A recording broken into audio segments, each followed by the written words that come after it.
Many sellers complain about not getting traffic to their shop, but they don't understand why that is or how to go about getting more traffic to their shop. So if this is you, if this is something that you need help with, I'm going to tell you right now how to do it and how to pull those traffic levers. So hopefully for 2025 and beyond, you can start to change the tide of your shop. If you don't know who I am, I'm LL. I help Etsy sellers start, build, and grow their businesses. I also have a free, fun, motivational community over on the School platform. You guys can join that if you write games in the comments, and I'll send you the link to join that, or it's in the show notes if you're listening to this on the podcast. All right, let's dive in. So traffic comes from two sources, inside of Etsy and outside of Etsy. Those are the only two ways to get traffic to your shop.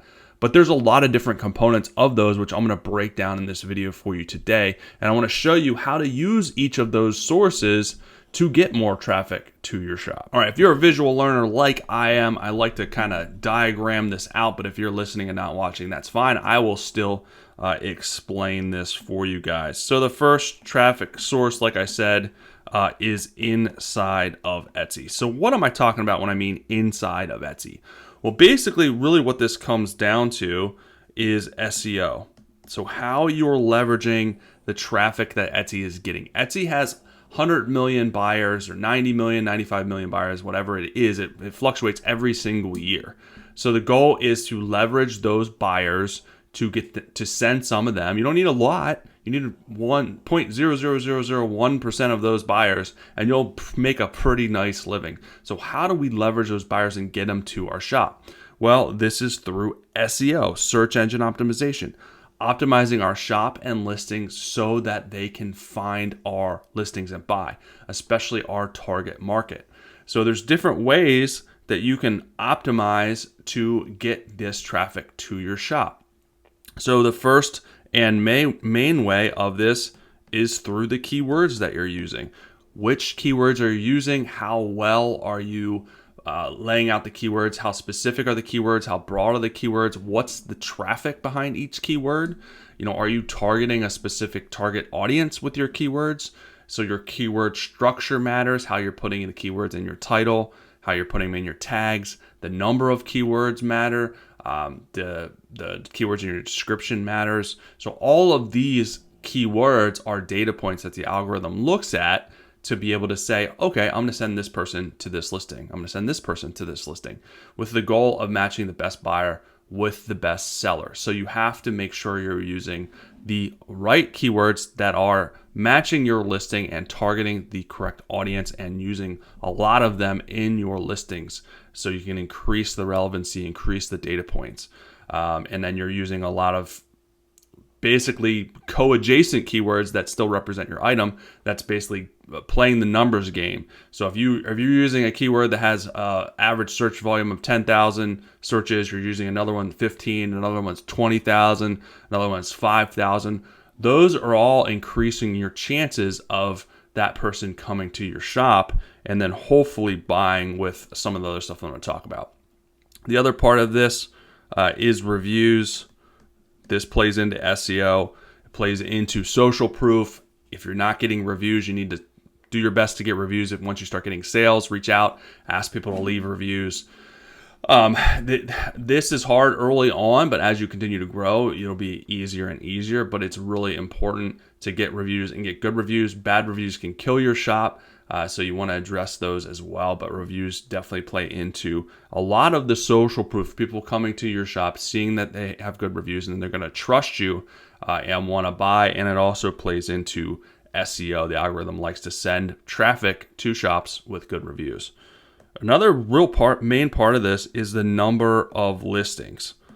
This matters. The number of listings matters because you're giving the algorithm more data to work from, more data to know who your target audience is, especially if you're honing in on a specific niche, which you should do because it makes it a lot harder otherwise.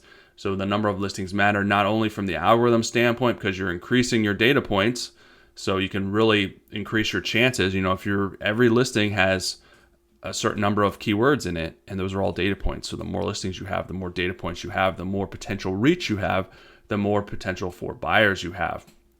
But more than that, the number of listings helps you put in the reps to learn what works, what doesn't work, so you can pivot, follow those breadcrumbs, and do more of what works over time. So a lot of it is to help the algorithm. A lot of it is so you can learn and grow.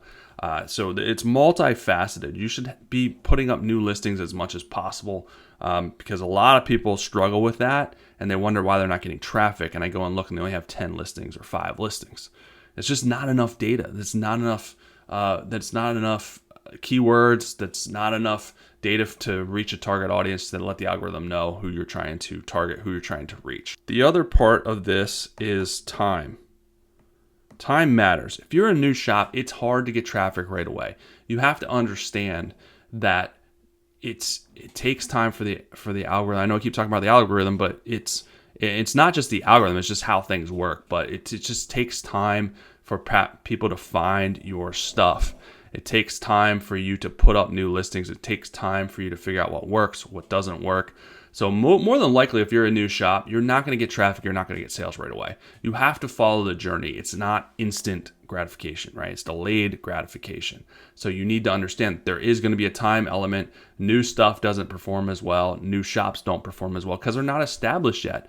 You don't have reviews. You don't have people coming to your shop. You don't have people buying yet. And it does take time to kind of build up that back end information and build up an audience and basically be able to use that information to your advantage. So just know you're going to be doing a lot of more work at the beginning with really little payoff.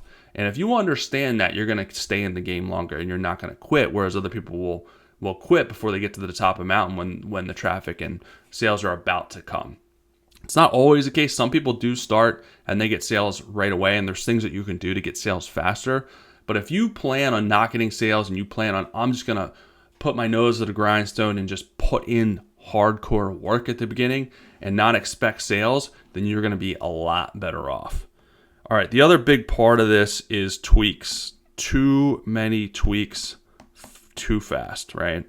If you put up listings and then you change them next week and then you change them again 2 weeks later, that's too many tweaks. You have to put up a listing, put your best foot forward to structure that listing and the keywords, and then plan on it not getting traffic right away. Some listings won't start getting traffic for 2, 3, 4 months into the game. So you have to plan on letting that listing sit for at least 6 to 8 months to really kind of see how it's going to do and then tweak it. Don't start tweaking stuff right away. It resets everything. Anytime you change something on a listing, it resets it and it gets pushed further back in search. Chances are it'll get pushed further back in search. Now, there is a chance that you could tweak it and that would be a better change and it could help it. But you, more likely than not, the tweaks that you made is just based on no information. So it's probably going to hurt the listing and not help it, because the first listing that you put out there, you don't even know if it could have worked. And then you make a tweak that's worse, and then it's certainly going to not help it improve. It's going to tank that listing. All right, another part of SEO. I'm gonna put this in there. It's not really a direct correlation, but Etsy ads. SEO still matters because if you're running Etsy ads, it basically looks at the keywords in your listing. It looks at the SEO components and then chooses who to show it to. But you're just paying for it to be shown. Now, here's a warning about Etsy ads, and this is what I tell everyone: if you're not getting organic sales, don't start running Etsy ads yet, because you don't know if what you're doing is going to work. You don't know if you have your stuff set up the right way. If you can't prove that you can get organic sales, then Etsy ads could just be a waste of money. And you're throwing money at it. You're already not getting sales, and then you start to throw money at it. It's going to be twice as frustrating, twice as stressful. So prove that you can get organic sales first before you get Etsy ads. And I've heard some pushback on this where people will do Etsy ads for new listings to kind of see quicker if they work or they don't work. Well, the pushback on that is you don't know if that listing is set up the right way, and you're spending money to see if it's going to potentially work or not work. When that could be true, you can move along a little bit faster and see if it works a little bit faster. But chances are, especially if you're a new seller, that listing is not set up the right way because you haven't learned enough yet. So it's not going to perform better. You're just going to be wasting money. The other part of this with running Etsy ads too soon is sometimes listings, best sellers that perform organically don't perform well when they're advertised for whatever reason. And sometimes vice versa. Some advertised listings perform better than, and then they don't get organic sales. So either way, prove that you know how to set up a listing and get organic sales. And that's a good indication that when you're ready to run ads, your listings are set up the right way and you'll have a better chance of getting those sales. Again, early on, a lot of people just start throwing money at their listings and they're not set up that great. Their SEO isn't great. Their pictures aren't great. Just because you're paying to be shown in front of more people doesn't mean those more people are going to buy your stuff. All right, so just keep that in mind. I always have to kind of put that out there because a lot of people make that mistake and just cause a lot of frustration. All right, and so really the biggest reason, a lot of this is combined with SEO, but really the biggest reason for the inside Etsy traffic lag is just the consistency when it comes to working on your shop. This is what I see. You set up a shop, you put up some listings, and then you don't touch it for months. And that is what really holds people back from getting traffic. And you may get traffic initially, and then it stops. Well, it stops because you're not feeding your shop. You're not working on your shop. Etsy will never say that being consistent with working on your shop is going to help get more traffic. But it makes sense just from a straight number standpoint. If you're consistently working on your shop, making tweaks to old listings, adding new listings, giving more data points, giving more chances to be seen, chances to be found, chances for people to buy, it only makes sense that you're going to get more traffic from putting in that additional work. And that's where the biggest difference is. The sellers that move along faster, start getting traffic, start getting sales, are the ones that are consistent with working on their business each and every week. It's the same thing if you go to the gym. If you have a person that goes to the gym once a month for 12 months, or you have another person that goes to the gym 4 times a week for 12 months, which person at the end of that year do you think is going to look the fittest? The person that goes to the gym 4 times a week, because they're putting in those reps, they're putting in the work each and every week. Whereas the other person's working on themselves once a month. They're probably going to look the exact same or worse. Same thing works with business, any business, not even Etsy. Any business, the more work you're putting in, the more you're going to learn, the more you're going to be able to move forward, make changes and make adjustments. All right, so that's my little spiel. Now let's move on to outside of Etsy. So inside of Etsy is a great lever to pull because you're just leveraging the huge amounts of traffic that's already coming to the Etsy platform. Outside of Etsy, it may not be something that you want to do right away, but it is a great way to speed things along, speed your journey along if you have enough time to be able to do it, or you've mastered the inside Etsy piece and you're ready to basically start working on doubling their traffic, tripling your traffic with some extra work that you're doing. So outside of Etsy basically comes down to 2 things: money or time. 2 ways to get traffic from outside of Etsy. So the money part of this is going to be offsite ads. All right, this gets a little confusing, but this is Etsy's ad platform outside of Etsy. So they'll advertise your listings on Bing, Facebook, other places, Instagram, other places. If you make less than $300 or less than $10,000 in a 365-day period, you have the opportunity to opt in or opt out of this. If you opt in and want to do it, they'll take up to 15% of a fee for only items that sell. If nothing sells, you don't have to pay anything, but they pick which listings they're going to advertise. The other side of this is if you make more than $10,000, you're automatically opted in. They pick which listings they want to advertise, and they'll take up to 12%. That's just how it works as of now. So that's something you have you may not have control over, but offsite ads. The other part of this is just going to be normal, other ads out there that maybe you want to do, Google ads, Facebook ads, or Meta ads, Instagram ads, TikTok ads. There's all those other ads that you may want to do. Again, make sure you're established. The same as inside of Etsy. If you start running outside ads, your shop's not great, your listings aren't great, it's going to be a huge waste of money. And you think wasting money with Etsy ads is bad, wait till you start to do stuff on Facebook. I mean, you could really eat up your wallet really, really, really fast. So be very careful. So those are the 2 real ways from a money standpoint. Really, the other ways to drive traffic outside, it just comes down to time. So this comes down to basically setting aside some time to roll up your sleeves and put out content to drive traffic. So the main ways are social media posts, again, from all the big ones, Pinterest, Instagram, Facebook, just doing valuable content and linking back to your listings, linking back to your shop. So content that's going to keep people engaged, not just telling people to buy. That's really, really important. Another thing that you can do is blogging. It's a great way to add value because you can really dive in deep and really target your target audience, your niche, and add value so they're engaged. And then on the back end, they're coming to your shop and buying stuff. Email marketing, great way to increase sales. Email marketing converts at 6-7 times what social media does. You have way more control because you control your email list and you can send it out to them whenever they want. Now you have to be careful with that too. You have to add value. You can't just ask people to buy your stuff, but if you do it the right way, you can definitely get a decent amount of sales from email marketing. Another big one, this one's often missed, is YouTube. YouTube content. There's a lot of Etsy sellers, bigger Etsy sellers that do YouTube, and they drive a ton of traffic to their business through YouTube. Basically just showing people how they make their stuff, how they manage their business, what do they do.